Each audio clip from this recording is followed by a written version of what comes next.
Ohio State has gone all in on the transfer portal and championship pursuit under Ryan Day. But what are the expectations, real or otherwise, in Columbus? We'll talk about that tonight. Jim Harbaugh is off to the NFL. We talk about what that means for Michigan. Plus, we've got report cards for the entire Big 12 tonight. Who excelled, who passed, and who's repeating 13th grade. All of that and more right here on the 3 Technique. One man. Goodbye. Hello, Heisman. 20, 25, 30, 35, 40, 45, 50, 45. There goes Davis. Oh, my God. Davis is going to run it all the way back. Auburn's going to win the football game. They give it back now to the 30. They're down to the 20. All the band is out on the field. He's going to go into the end zone. 4-man Alabama rush. Got him. No, they didn't. Oh, my gracious. Yep. How about that?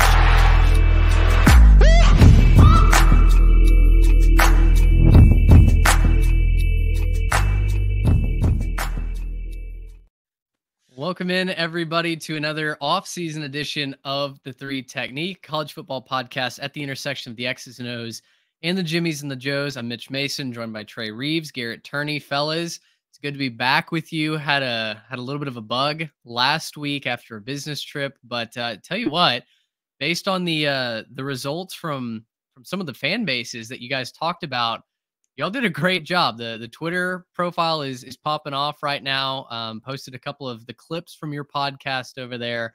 And yeah, the analysis I just thought was really, really sound. So great job.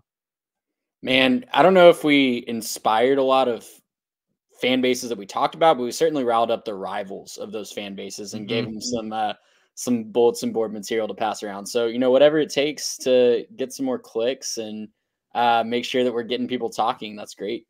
Yeah, screw you, Miami. No, I'm just kidding. That was kind of the one that went a little bit more of it popped a little more on Twitter. But, you know, look, Miami did not get a kind treatment from us. They did not get a kind treatment. And look, we're going to be, you know, we're not hot takes artists, but if we have a hot take, we'll say it. We're not going to come out here and just say, oh, I'm going to, you know, pretend to be moderate on everything when actually I feel certain ways about stuff. Like, no, if we think something, we're going to say it.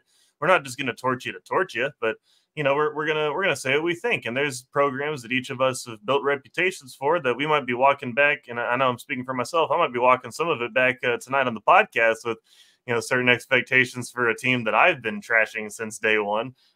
So you know, it's gonna be fun to go through this off season and you know, see how that interaction goes. But you know, look, that's the way it is in college football. We can't just be nice to everybody's team every week. Well, listen, we call it like we see it, right? And you're right. Like, we will admit when we got things wrong. You know, in the case of Miami, not so much. Happy to be proven wrong, but you know, I think you guys made a lot of valid points on that. If you haven't seen that show, of course, head on over to the YouTube channel and you can watch that clip. What's wrong at Miami, I believe was the title for that one. Speaking of the YouTube channel, thank you for all the continued support. We continue to grow on all of our platforms, Instagram, Twitter, X, and on YouTube. You can find us at 3TechPod if this is your first time finding the show. We'd love to have you join the Jimmies and the Joes and continue discussion all across the platforms. Again, we love talking ball with you. You can hear us once a week on Monday mornings right here on YouTube, on Spotify, and on Apple Podcasts, but also on the social media throughout the rest of the week as we post our clips.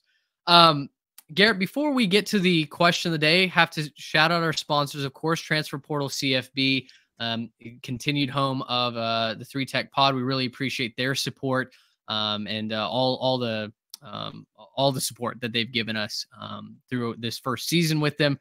We also have to shout out homefieldapparel.com, the good brand, continuing to create awesome merch and gear with the best retro logos in the industry. Over on their website at Homefield Apparel is where you can find them. You can use code 3TechPod for 15% off, or you can head on over to our social profiles. You'll find our link tree there, and there is a custom code for you to shop through there. Helps support the show, helps keep us paying the bills and loving the good brand. So Homefield Apparel for all of your college needs. Garrett, with that, you mentioned there's a certain fan base that we're going to be talking a lot about tonight. And a lot of that having to do with the news, the transfer portal additions that one Ohio State has claimed over the last couple of days and weeks. It's been a tremendous offseason for Ohio State. But the question that we want to ask to the viewers centers really around their head coach.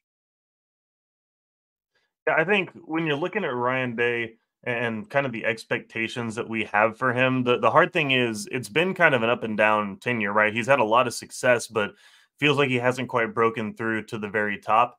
And so when you're thinking about success for Ryan Day in 2024, when you ask me, I think the unfortunate thing is the end result for that probably means he has to play for a national championship, right? He has to be coaching in the national championship game. If he's not there, then something went wrong along the way that prevented that, right? I think number one, he's got to beat Michigan. You cannot lose to Michigan for a fourth straight year. And again, the last time they did beat Michigan was in 2019. So it's been a long time since their fans have been able to say that that's happened.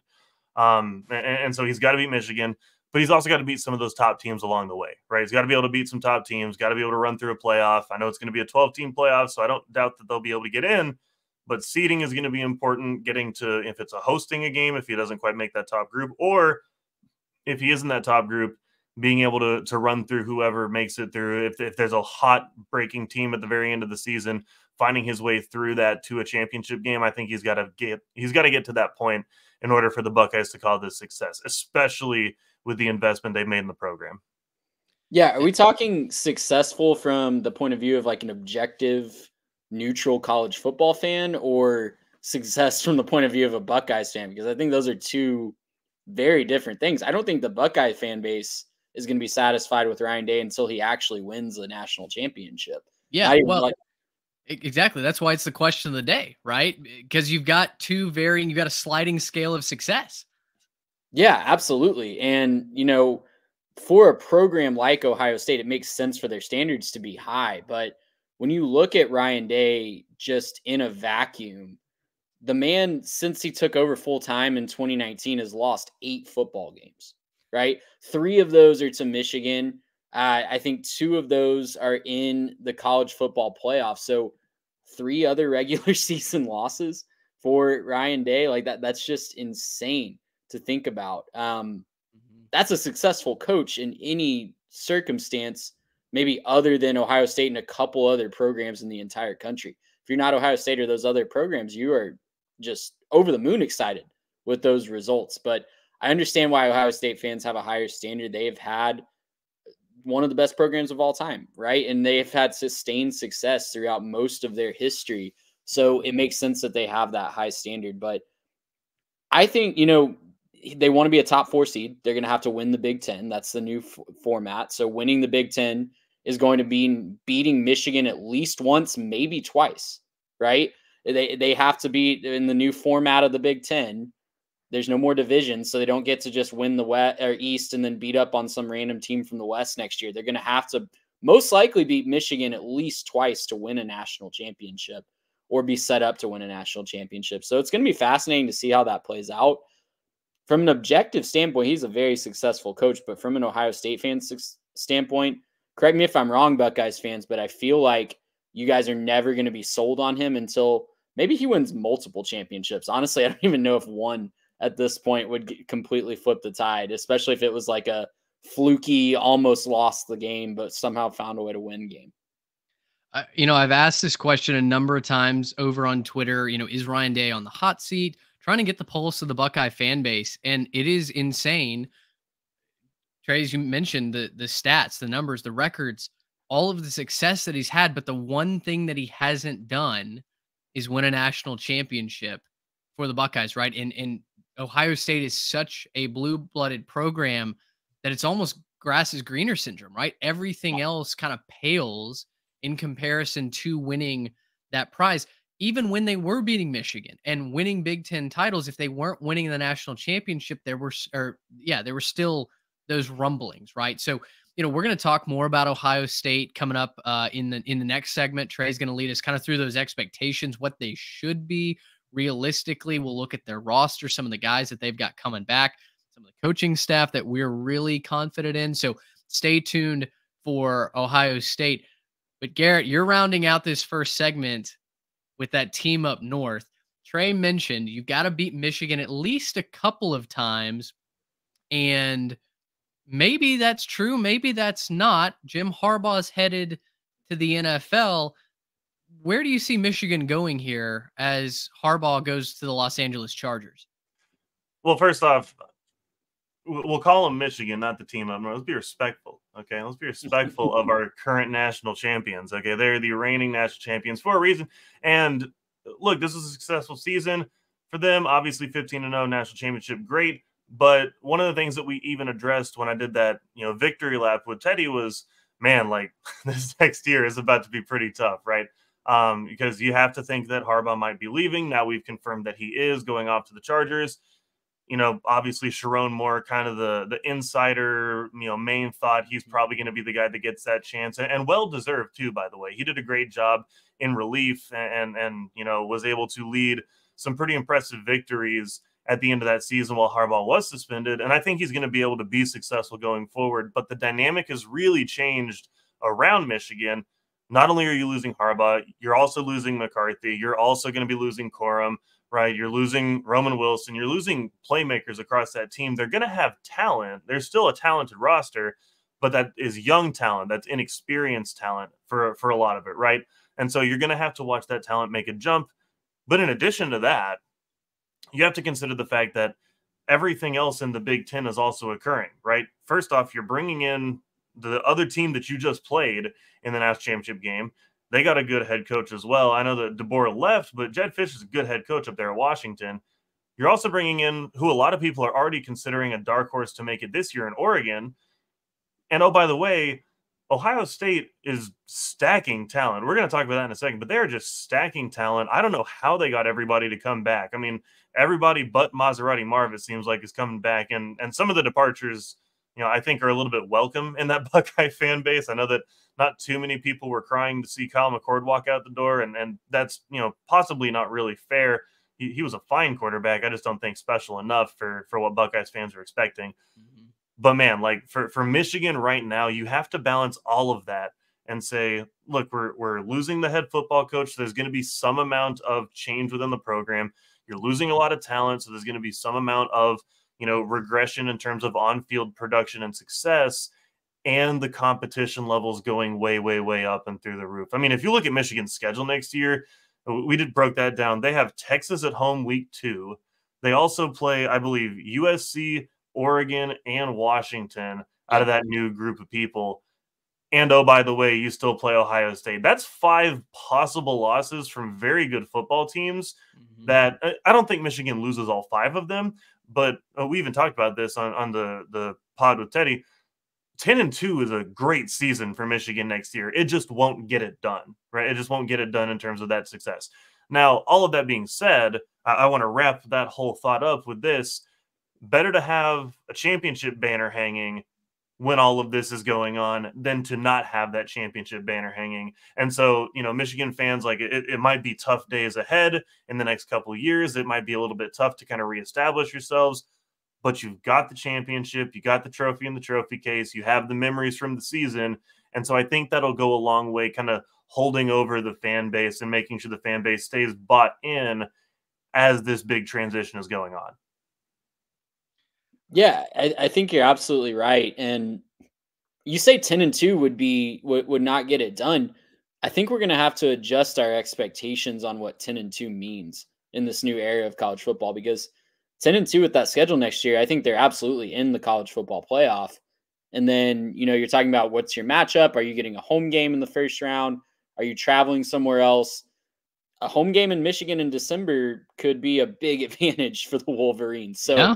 If they're going 10-2 on that schedule and they sneak in with the 7 or 8 seed, get that home game, that could be a big advantage for them to move on to the next round. I don't want to play a home game, around Christmas time in Ann Arbor. I don't want to do that. That's right. I don't want to be the road team in that situation. Talk about an Alabama or a Clemson or a Florida State going up to Ann Arbor or Columbus or any of these northern schools. That's one of the things I'm fascinated about with the new college football playoff.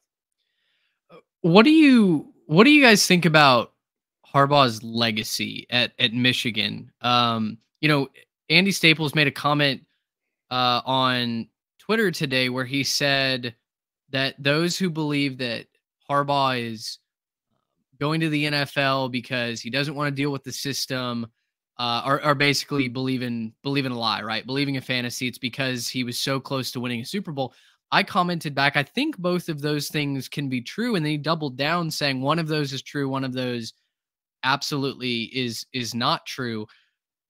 Does that affect his legacy in your mind? That, you know, he's reached the summit. He won a championship. He's accomplished in his mind all he can at Michigan, and now it's on to greener pastures in the NFL.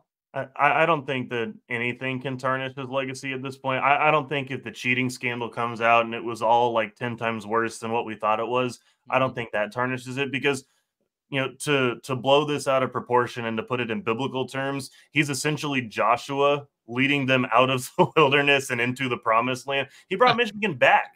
He brought them all the way back. He put a trophy in the trophy case. He's, you know, son of Michigan, came back rocking the khakis, not wearing a shirt, hanging out on the football field. But, you know, like, he was just the whole way just a Michigan guy. He just fit with the fan base. You know, some people thought he was a little, you know, wacky, but the fan base conquered Rome, took on the Italians. Yeah, like he's looked a little wacky to an outsider, but like he was just a Michigan guy. And when you get to do that for your alma mater, for the team that you were there for them the whole time. And now you get to come back as a coach and you get to, you know, coach your team, being able to lead them to a championship. There's no greater feeling, right? There's nothing more that you can do. And so for Michigan fans, I don't think you're going to be able to find a one, no matter how many times he fell short prior to, you know, getting slacked by Georgia, you know, a couple years ago and coming up short against TCU. And none of that matters at this point, right? None of that's going to matter. And I don't think any amount of, you know, cheating scandal, we stole signs, something else happened, blah, blah, blah. I don't think that's going to change anything for Michigan fans. And so if you're talking about his legacy to the college football world, they'll make up their mind later. Mm-hmm. But the only opinions that matter on this one belong to the Michigan fans, because who cares about, you know, that coach's legacy to anybody else? You know, when you talk about the grand scheme of things, it matters what their fan base thinks. And I think for Michigan fans, Harbaugh will go down as one of their favorite and possibly greatest coaches of all time. Well, and when you think about it from a neutral standpoint, the NCAA is going to take way too long to get this all prosecuted in whatever system they're using for anybody to care at that point. When's the last time we've cared about an NCAA ruling and thought, oh, that tarnishes the legacy? I feel like as those take longer and longer and we get more and more removed, it just elevates the legacy. Look at Reggie Bush and the Ohio State guys that, you know, got Jim Tressel fired. Like, I know that's apples and oranges, but if we change the rules with videography, or if a rule change happens in the future, there's just so many variables that could make that just a nothing burger. Yeah. Yeah, you're exactly right. I was thinking of both of those examples as far as like, okay, yeah, did something get done that broke the rules? Yes, of course. Harbaugh and if this sign stealing scandal, you know, we'll see what comes out about it, continues to come out about it if the NCAA has new information, but like objectively wrong, right? Objectively breaking the rules. And still, to your point, like if they take something away in 2030, nobody's going to care. Everybody is going to say, okay, you punished him. You made him sit out. He missed 6 games for various infringements, right? And now if you do something like take away a trophy or put an asterisk by it, like nobody cares. Right. Nobody cares. It's not the Houston Astros of a couple of years ago, right? Where it was just every single game, it had real instant impact. The NCAA hasn't been able to show that like the MLB could about the Astros. So for me, that's exactly my sentiment here. I'm not a Michigan fan. I'm not a Michigan hater, but I simply don't care. Yeah, I think that's well said. And just real quick, yes or no, guys, it looks like Michigan's going to hire Sharon Moore to replace him. Mm-hmm. Yes or no, is that the right move? It seems like it should be, right? I mean, ace recruiter, locker room guy, tough-nosed, is going to keep that Michigan culture in place. I mean, Garrett, what do you think? I mean, look, for all intents and purposes, this guy's already beaten Ohio State. So, like, this is a great culture fit for him, right? for him, he's already been there. They know who he is. He's going to be able to keep the locker room intact. When you win a national championship, you want to bring that back.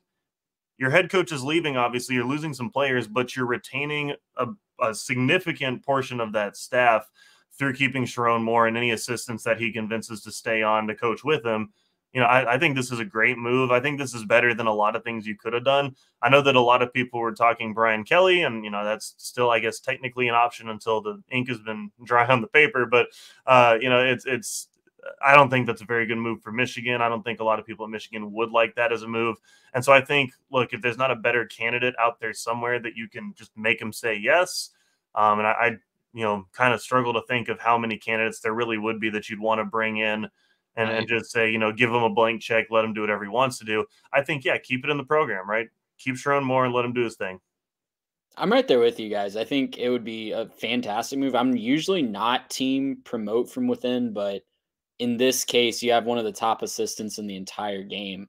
And when your options like that, or go out and get somebody like Brian Kelly, or if you're not getting Brian Kelly, you're getting someone pretty unproven at that point, I would think, unless they can lure a really big fish. But I think that's the best possible move for them right now. Nick Saban's going north. Yeah, totally agree. I think Michigan is in as good a hands as they can be given Harbaugh's departure.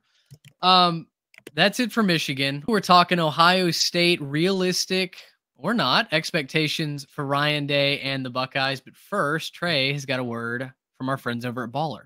Yes, sir. Let's talk about our friends at Baller Pickleball. We're so excited to be part of this partnership here with Baller Pickleball. It's the off season for football. That means we all have more time on our Saturdays and our weekends.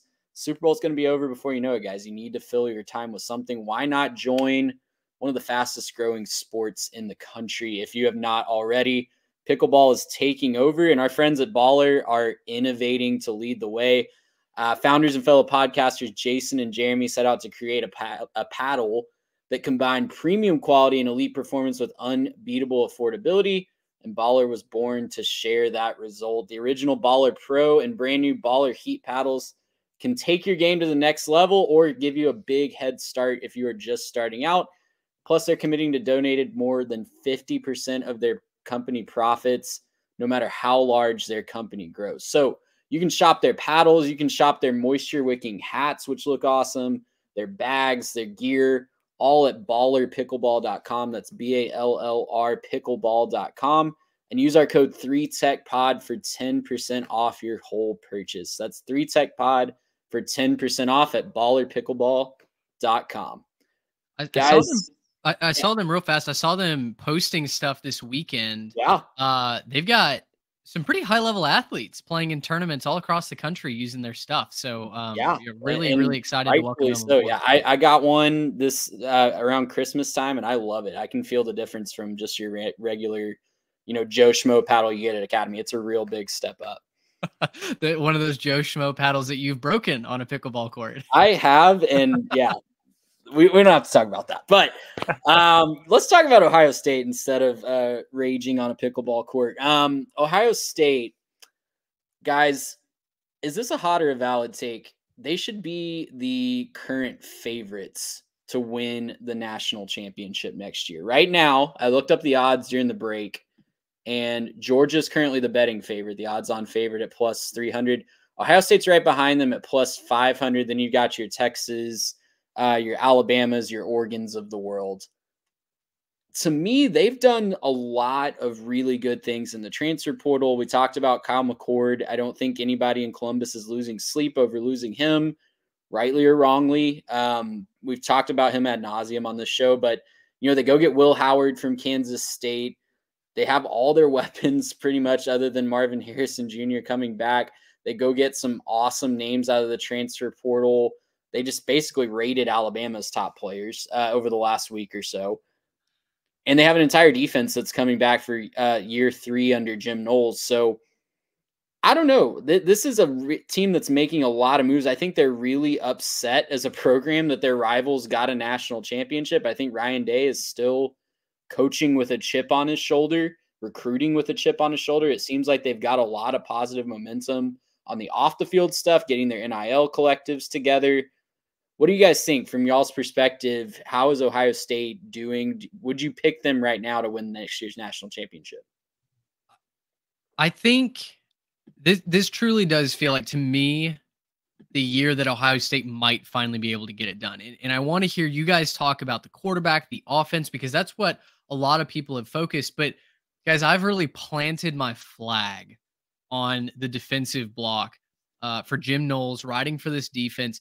Guys, when Jim Knowles came over to Ohio State, this was a terrible Buckeyes defense. This was a Buckeyes defense that was struggling to get to the passer consistently. Their secondary was not very good outside of a key playmaker or two in the back end. But as a group, they were giving up a lot of yards. They were giving up points when it mattered most. And that's what Jim Knowles came in to fix. And I told you, I think at one of the very first episodes of this pod, I told you Jim Knowles is going to come in. He's going to revolutionize the defense. They're going to blitz galore, and that's what they've done. And the Buckeyes have gone from a defense that's a liability and one that holds them back from winning a championship to last year, it was the quarterback play. It was consistent offense against the biggest teams, against the best teams that held them back, or at least made you question, okay, can this team really get it done? The defense is absolutely championship caliber with Caleb Downs and company coming over. I look at Ohio State and go, if not this next year, with all the weapons that they have and with a stone wall built up on defense, this may be their best chance. Yeah, Mitch, you make a great point on all of that. My take for Ohio State last year was kind of right and wrong. I said that I didn't see where Ohio State was really getting better last year because, everyone was projecting that McCord was going to be this amazing quarterback. And I said, well, quarterback play has never really been their problem. And so I was wrong on that one because that was their problem this year. It was really just McCord being the thing. But man, what a jump in the defense, right? They went from being, a liability, like you were saying, and then it got a little bit better year one. But, this last year, they were a top 3 defense behind, I think it was like any order of Michigan, Iowa, and them. There was some order in terms of scoring defense at the very top there by the end of the season. So when you talk to me about Ohio State and their defense, I'm saying, well, add Caleb Downs to that group and let's just lock and load, right? Let's keep it going. So I'm excited to see what that defense is going to look like. For me, I'm looking at this saying, okay, the step forward has to come from the quarterback spot, but also let's not ignore that you are losing one of the best receivers in college football in Maserati Marv, right? When you're losing him, you're going to take a step back in that room. I'm curious to see who steps up. They always seem stocked and loaded at the wide receiver position, and there's several talented guys that can still do that. I'm just curious to kind of see who steps up and becomes that alpha in that room, but none of that matters if they can't get quarterback play. I have a lot of reason to believe that they will, and that's where, I'm going to kind of walk back some of the stuff I've said about Ohio State. It's a new season, right? It's the off season. I can start to change my opinions on stuff. And I got to walk some stuff back because clean slate. Look, I'm a clean slate this thing, right? We're going to be objective here. Objectively speaking, and I have nothing against the Buckeyes personally, but objectively speaking, what they've done in the transfer portal is kind of terrifying, right? You were able to grab Will Howard, who I think is a seriously underrated quarterback. What he was able to do with Kansas State, slinging the football around. If they had better talent at the wide receiver position, I think Kansas State would have been a much more prolific offense these last couple of years. That aside, you're able to grab him. And, oh, yeah, by the way, Julian Sands came over from Alabama. He was there for, a couple of weeks to move in and, get settled in and then deciding, what, maybe I don't want to play for not Nick Saban. Good call, kid. You're going to go play at Ohio State. And if you don't back up Will Howard for a year, it means you're starting, right? It means that he was good enough to win the starting job. And he sure is talented enough. We've seen, freshman quarterbacks do that before. If I was an Ohio State fan, I'd personally want Will Howard to be the guy right now because I'd want some experience coming back for me. But that's my own personal opinion. Maybe Ohio State fans disagree with me. Let me know in the comments. But, there's that too. And then, Quinshon Judkins came over. And even before that had happened, Henderson had become a relative favorite in the Heisman odds. So when you're coming back with a true double-headed beast in the backfield with Quinshon Judkins and TreVeyon Henderson, plus the receivers that should be talented enough, plus better quarterback play, you're really starting to look, pretty solid. And you're running out of reasons to say that Ohio State can't get it done. For me, Ohio State is the favorite at this point to win the whole thing. I don't see another roster out there that can rival what they have just in their starting, not even their two deep, but I don't see another roster that can rival this. And if I'm putting them up there and I'm looking at what they did defensively, if they can just keep that where it was and put a much better offensive product in the field, we could be talking one of the best college football teams of all time type of thing, just with the talent that they've accrued. Yeah, you're absolutely right. They're building a monster in Columbus. And yeah, they either had the quarterback play and didn't have the defense, or had the defense and didn't have the quarterback play this year. It seems like they're going to have both next year. And guys, the schedule is kind of a joke for the new Big Ten. I don't think they're going to find a much easier schedule going forward in the new Big Ten. And I know, no disrespect to some of these teams I'm about to name off, but only 4 road games. 2 of those road games are really tricky. Penn State and Oregon. They do also travel to East Lansing. There's way too much up in the air for the Spartans next year for me to call that a very difficult road game on paper right now. The only other road game is to Northwestern. I think there'll probably be more Ohio State fans in Evanston than Northwestern fans. Well, let's hope it's not too windy. You're right. If it's windy, all bets are off. That's a call back to a couple years ago if you're new to the show. The 8 home games in Columbus. They don't play a Power 5 team out of conference, and they get Iowa. We'll see about their new offense. Nebraska, we'll see if they can put it all together. Purdue can be plucky. They've beaten the Buckeyes before, but it's been in West Lafayette. Indiana with a new coaching staff, and, of course, the Michigan game back at Ohio Stadium. To me, that's a schedule where if you're losing more than one, you're pretty disappointed. I haven't seen it. Is there anything weird in the out of conference? Is there like a it's Akron, Western Michigan, and Marshall. There's no Power 5. Yeah. So look, at this point, if you're looking at the schedule and the talent they have, they don't only have like an easy schedule, but it also seems like it's setting up so that they should be growing through the year. I think finishing any lower than the 2 seed, just because like maybe there's some, SEC bias with Georgia or something like that.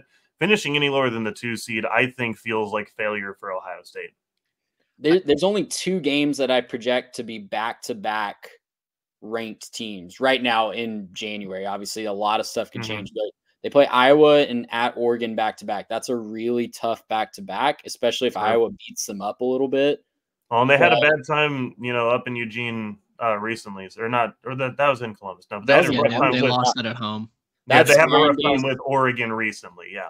And that is Ryan Day's only loss to not Michigan or a New Year's Six / college football playoff bowl in his whole career. That Oregon game is his only other loss.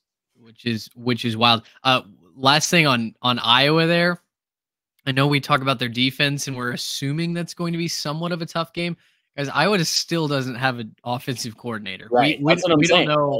We don't know if we're running the Power I, if we're going to air it out. Like, nobody can tell you. They're just waiting for one of these NFL teams to finish their season so they can officially announce it. Speaking of offensive coordinators, one last thing on Ohio State. We didn't talk about it last week, but they did hire Bill O'Brien as the offensive coordinator, which is interesting to say the least. I think it does show that Ryan Day is wanting to be more of a CEO coach and hand over the reins to an experienced play caller. He's obviously called the plays before.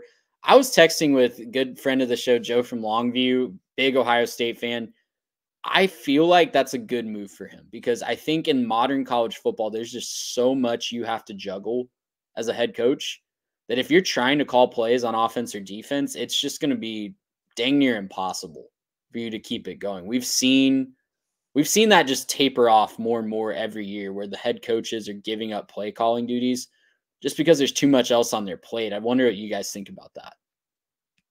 Totally agree. We've forced head coaches to be CEOs. We've forced programs to hire general managers. It's too much. It's too much for any one coach to do. Yeah, I like the move to switch to it, but man, to go back, and I can't let Ohio State fans completely off the hook. So let me take a quick little parting jab real quick. if you're wondering about a coach who might be on the hot seat and decides to give up play calling duties to an offensive mind of yesteryear, I'd like to point you to College Station and see how that worked last year for them. And just say, I hope that the results are better. Like, yeah, Jimbo recruited just fine at A&M. Ryan Day's doing a good job recruiting up there. I think it's a different situation. I expect big things. We just finished saying that. I'm just saying, like, let's not think that bringing in some guy who, maybe used to be a pretty good offensive mind, but hasn't really proved it as of late is a foolproof thing. I'm a little nervous about that. I still think Ohio State's talented enough to overcome that. But I'd just be a little bit cautious about, good Billy Bryan, right? I'd be a little bit cautious about him. We saw what Bryce Young looked like without Bill O'Brien as his coach, so it wasn't as good as it was at all. Yeah. Poor Carolina Panthers fans. Y'all are wallowing in misery right now. We'll see. I'm not the biggest B.O.B. fan. I am the rapper, not big fan of B.O.B.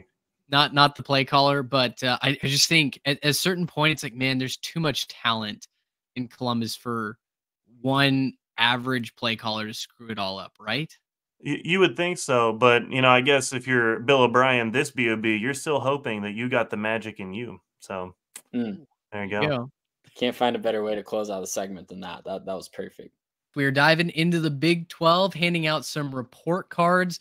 Guys, last week you got to the SEC and the ACC. Today, we planned for the Big 12 and the Big 10, but as I got more into this breakdown, I thought, you know what?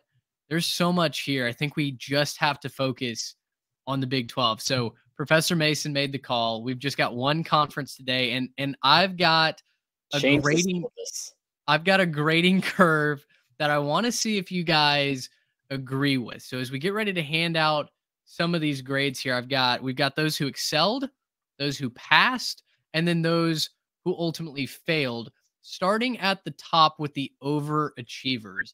This is Arizona, Kansas, Oklahoma State, and West Virginia. Now, you may look at that and go, Mitch, only two of those teams got A's. The other two in Kansas and Oklahoma State, if you're on the podcasting side, you've got graded as B's. First of all, I'd say raise your hand. Class is in session. Secondly, we are grading on a Big 12 curve here. And Kansas and Oklahoma State, to me, when you look at the recruiting, when you look at the defense for Oklahoma State, it was abysmal. You got an F, one of the worst defenses in the country. And yet you still made it to the Big 12 championship game, right? And so there has to be some grace. There's some extra credit here. Oklahoma State stayed late after the season to play in one more game. They beat Texas A&M, who was a walking MASH unit, right? So just because you didn't end with a 90.1, we're generous, right? We're going to dole out some of that extra credit. Now, guys, without a doubt, the best team coming into this next full season as a Big 12 member, despite Jedd Fisch leaving, might be the Arizona Wildcats. I would love to get into that with you. I don't disagree with that, and it's one of the reasons why I was kind of surprised. I know the financial stuff is just an absolute mess. There's been more that came out about that this week at Arizona, and I don't blame Jedd Fisch for wanting to, distance himself from that stuff, but he had the team to compete for a playoff spot out of the Big 12 next year. He had the team to compete for a Big 12 title. They got the big news that Jaden Delaire was coming back, not going to Texas State as he originally announced. That's a big blow for the Bobcats, but coming back to Arizona, it seems like is huge for them.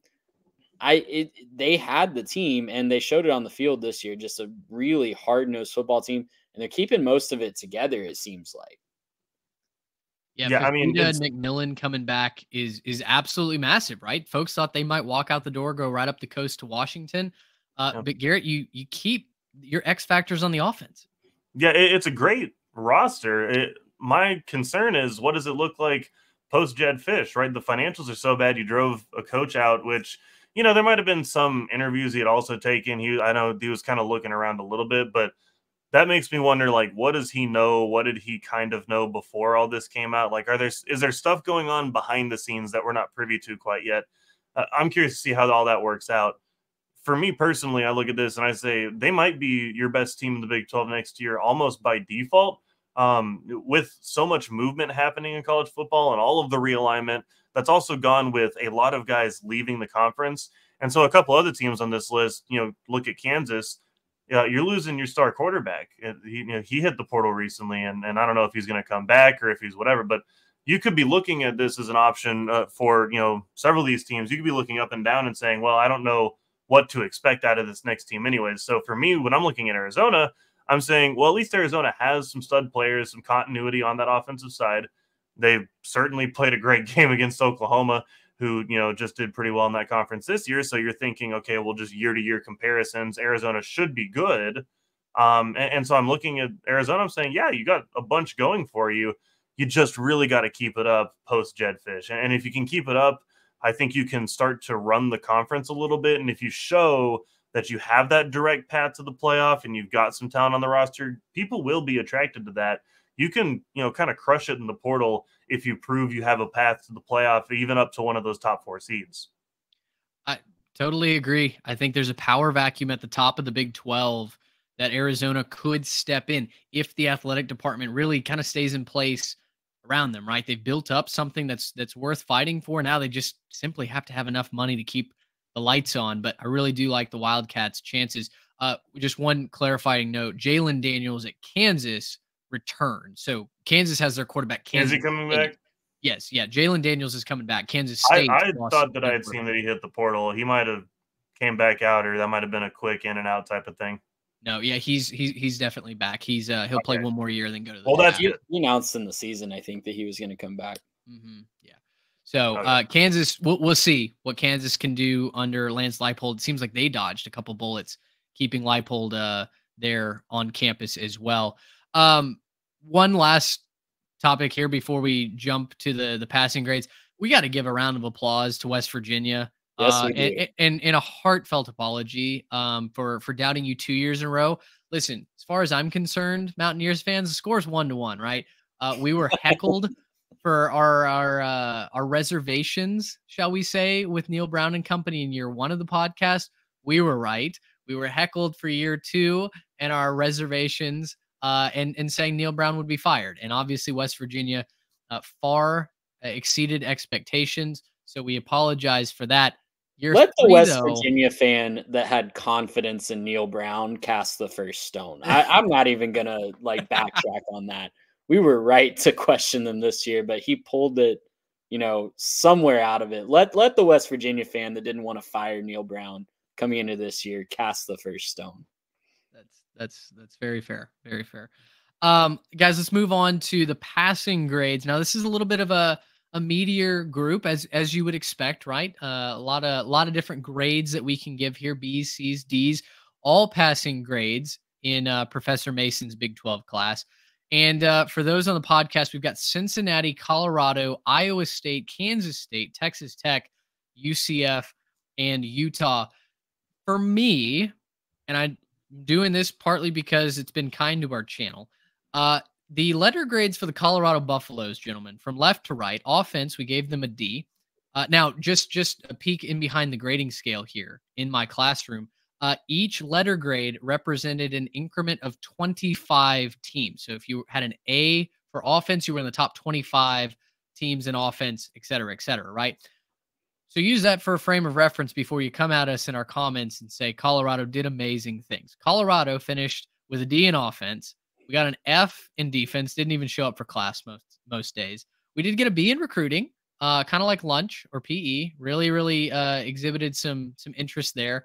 But then D on field results for overall a D letter grade. Now, you could make an argument that if you don't show up to class, if you're, half team at best most weeks, that you shouldn't get a passing grade. But guys, we pegged Colorado as a 4-8 team from the jump. And because that was such a grind for them to get there from a 1-win season the year previous, we've been very open with our praise of Deion, saying, hey, get rid of all the headlines, get rid of all the hype, get rid of the NIL deals and the flashy watches, and boil it down to what we did on the field. And there was legitimate progress. Is that a fair ranking for the Colorado Buffaloes? It's really fair. And I think the problem is if you ask Colorado fans going into the season, like what their expectations were versus where they are now, most Colorado fans would be earning F for this because they all thought, 100% guaranteed, we're going to hit a bowl game, might even challenge for the conference. And one of the first things we said when they hired Deion was he's probably going to help turn this thing around, but it's going to take some time. You don't take a 1-win team and then immediately turn them into a conference contender, especially with as many good teams as there were in the Pac-12 last year. We knew that. We had no issue with that. Colorado fans had an issue with that. And so we had plenty of angry Colorado fans, questioning why we would ever question the greatness of Deion Sanders. And I said, look, I got no hate for Deion Sanders. I like him as a guy. I think he's a cool guy. I think he gets overblown, and so it can be hard to tolerate him. But, he's a good coach. He's going to do a good job with Colorado.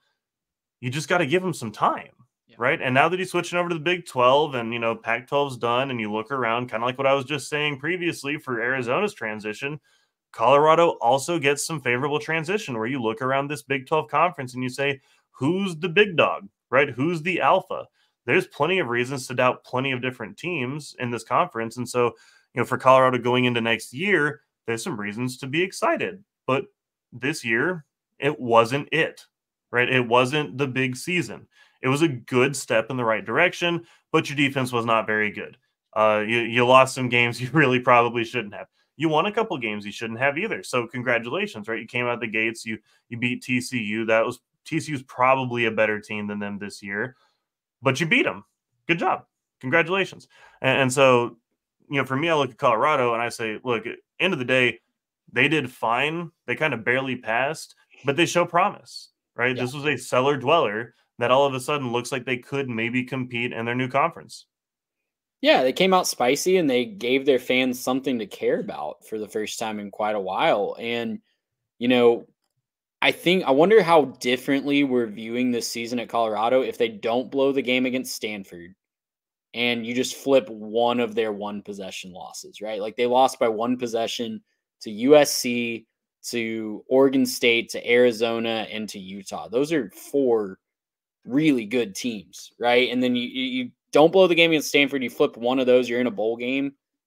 I think we're viewing this Colorado season much, much differently, and we're having a different conversation about Deion Sanders. But yeah, I think they're one of those teams that could fill the power vacuum in the Big 12. They still have a lot of recruiting hype.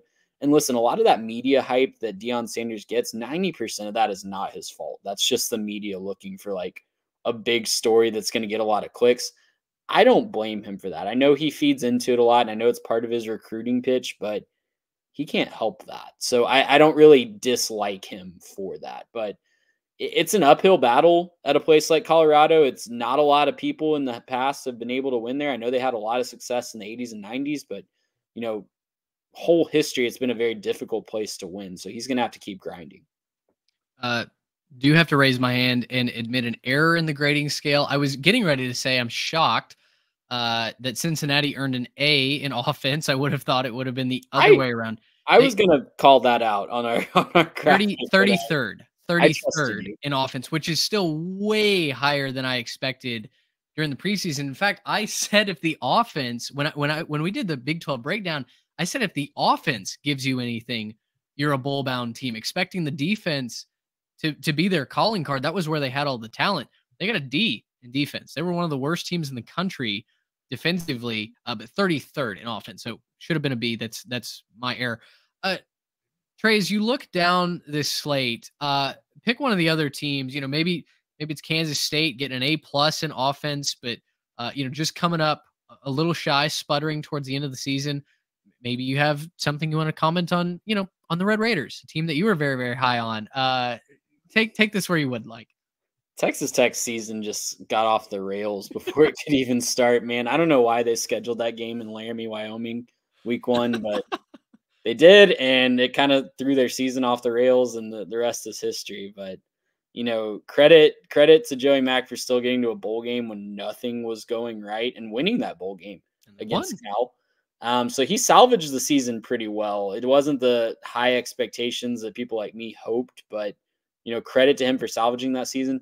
Mitch, I got to take umbrage with you giving my Iowa State Cyclones a D for their 7-6 season, because I seem to remember you guys clowning me for saying that a bowl game was possible for the Clones, and yet they made the bowl game.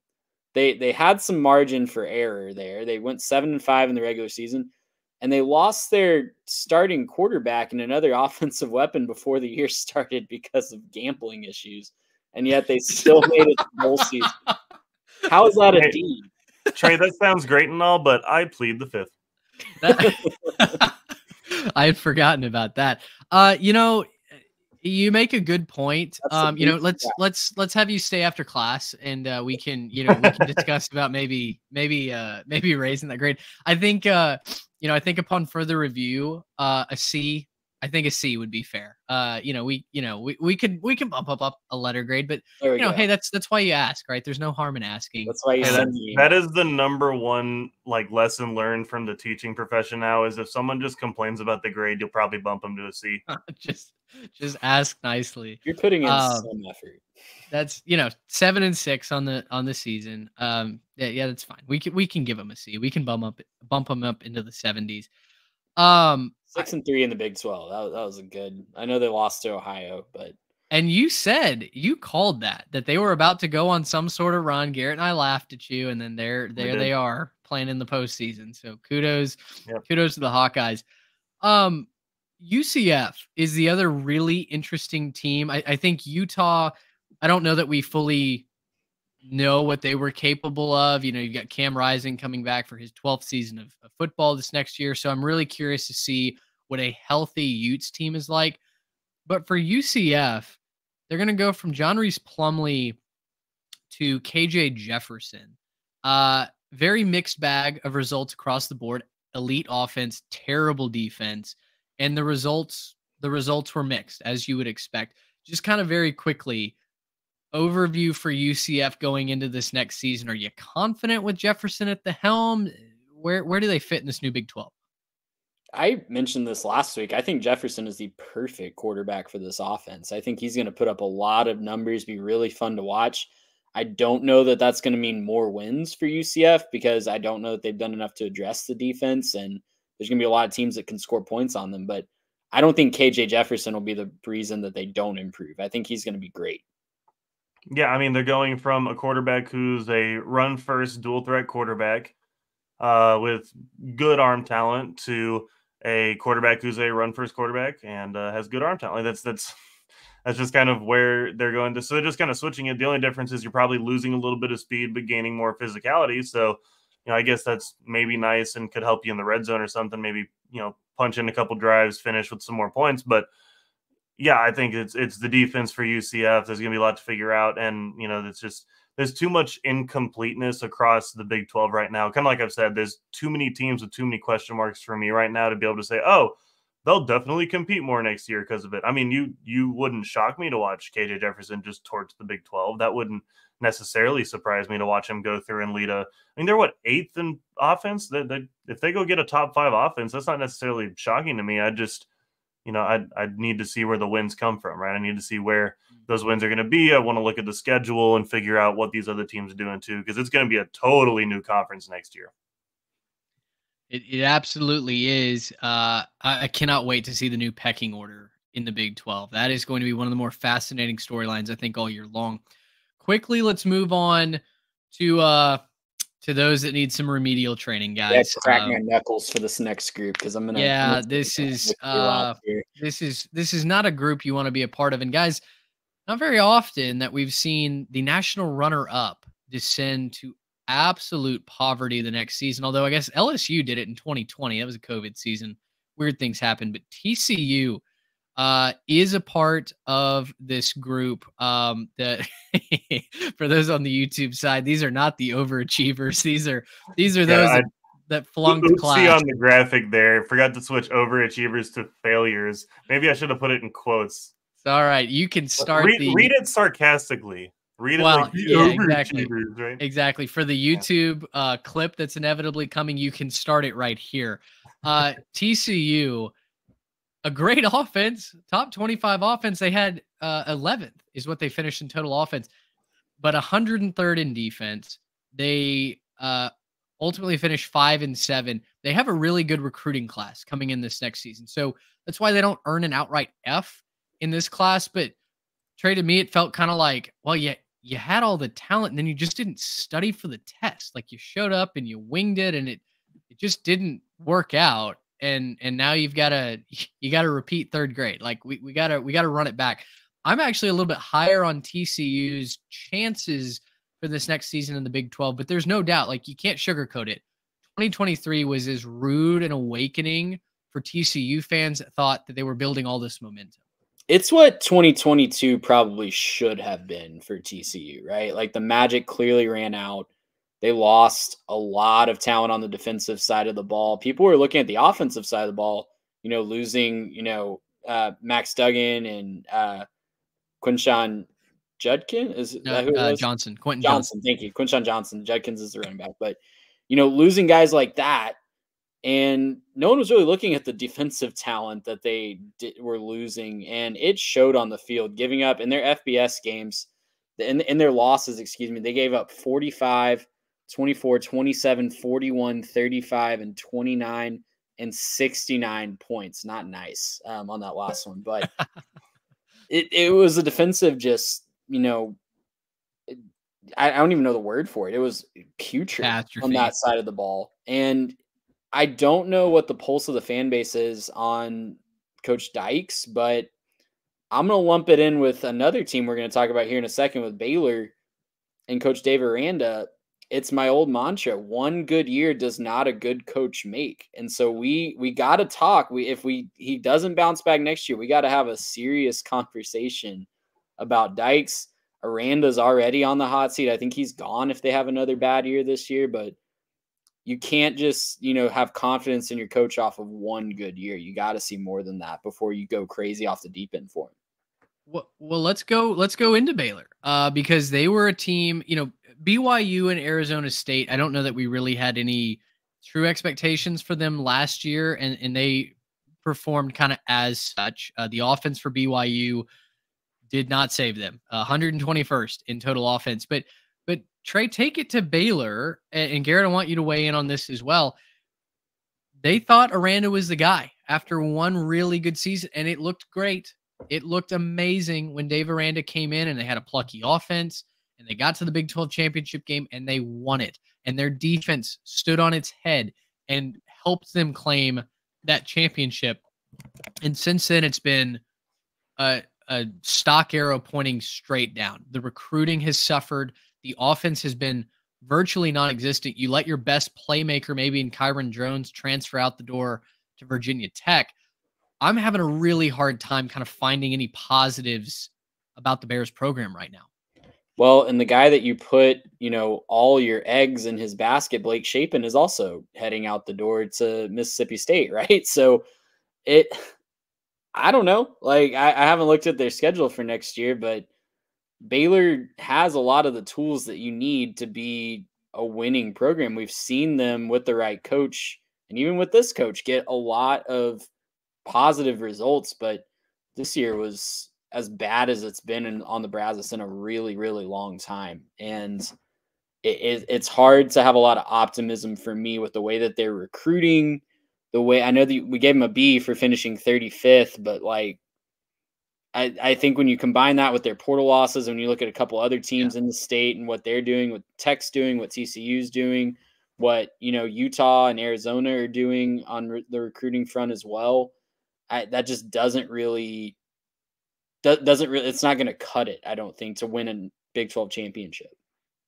It certainly won't. And that's kind of the hard part is I think Aranda's a really good football mind. I think he really gets the game and is a good X's and O's coach, but his roster management has not been good, to say the least. And just before, we get called haters of the Baylor program, I'll, put my hand up. My wife's a Baylor grad. I got no ill will towards the Bears, but like, man, it's almost impossible to turn on their games because they're just awful to watch. Like, they're really not fun to watch.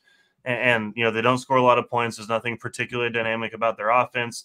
Everything that was dynamic about their offense is gone. And so you're really hoping there's some fresh blood in there. Maybe, a second transfer portal window can help them and, maybe they can nail that. But there's nothing that we've seen so far that says that'll be the case. So they got to get some stuff turned around quick, because the other half of this is, and this is something that's maybe a little bit more behind the scenes for Baylor, but there's a lot of excitement in other places on that campus. Their basketball team has been really good for the last several years. They're going to continue to be a dominant force. They just, open up a new arena. It's a little bit smaller, but it's, real nice. And so there's a lot of focus on other places on their campus right now. And it's already kind of a small fan base, small alumni base. It's a private school, right? It's a little bit smaller. And so when you think about where Baylor goes from here, kind of what they're looking to do, they really need to find some way to turn this thing around and quick to get this fan base excited, because without the fan base being excited, there's not going to be buy-in. You're not going to be able to win on the NIL front, which means you're not going to win in the transfer portal. And if you're not winning in the transfer portal, I don't think you're winning on the football field either. But to your point, there's just no juice in the fan base. Twice, two home games towards the end of the season, I drove by McLean on my way back from calling high school football, and both times at the half, it's like school's letting out. Everyone's headed to the parking lot. Everyone's going home at the break. Nobody's even staying for the third quarter, right? It's a fan base that just has no faith, no juice. There's not much excitement. The defense was putrid this last season. At least under Aranda, what you've been able to hang your hat on is a great defense, right? Even if the offense maybe needs some work, is sluggish. They were 113th in the country in total defense. That is just not going to get it done, even in a conference that doesn't play a lot of defense historically. That is so not what Dave Aranda is supposed to be bringing, what Baylor football typically has been about. And so I'm very, very concerned about the Baylor Bears. Any other closing thoughts here on those teams that had a rough 2023 before we get out of here? Who do you guys think is more likely to take a step forward next year, Houston or BYU? Ooh, Houston. Stain. Plead the fifth. I'm going to say Houston. I think I agree with that, but man, I just don't know. Neither of them give you really a lot of reason for optimism, right? I mean, there's not a lot I'm looking at saying like, oh, these teams are going to really take a step forward because of this. Like, I don't really like where either of the programs are right now. I literally forgot Houston was a Power 5 program at one point last year. Trey called me out on our betting segment because I grouped them in with a group of 5 parlay. Yeah, I mean, I think long-term Houston's better set up from a program standpoint, it seems like, to have success than BYU. Maybe they're just closer to talent, maybe getting a right coach that can invigorate that fan base a little bit. You talk about other programs that have more distractions from their basketball team, and that's where the money's flowing right now. But I think long-term it seems like Houston might be better set up, but I don't know. Like I still like what BYU has, a really good culture. And you look at their, getting an F in offense and an F in defense on our show doc, 121st in offense, 109th in defense. And they still found a way to win 5 games and be competitive in their losses.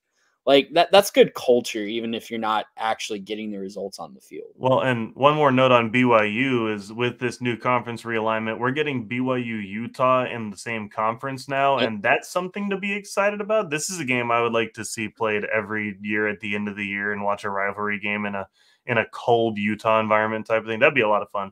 That's Absolutely. The holy war, isn't it? Utah BYU. So. Okay.